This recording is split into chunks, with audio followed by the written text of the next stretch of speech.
2 लाख रुपया monthly rent आ रहा है तो टैक्स कितना लगेगा?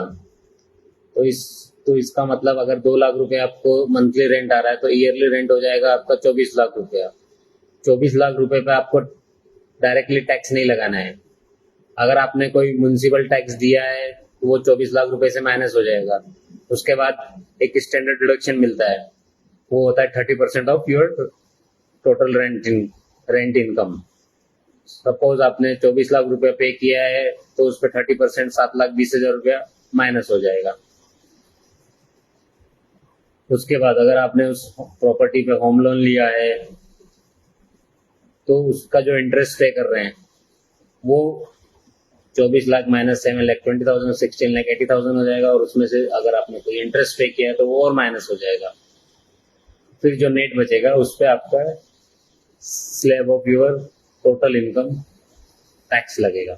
अगर कोई कहता है कि मैं सारा रेंट कैश में ले लूं तो गवर्नमेंट को तो पता ही नहीं चलेगा, तो इस केस में ऐसा होगा कि जब आप अपनी टोटल इनकम में रेंटल इनकम इंक्लूड नहीं करेंगे और रिटर्न फाइल कर देंगे तो वो रेंटल इनकम आपकी अनएक्सप्लेन मानी जाएगी, और अनएक्सप्लेन इनकम पे टैक्स होता है 60%, सरचार्ज होता है 25%, एजुकेशन सेस होता है 4% और पेनल्टी लगती है 10% अलग से।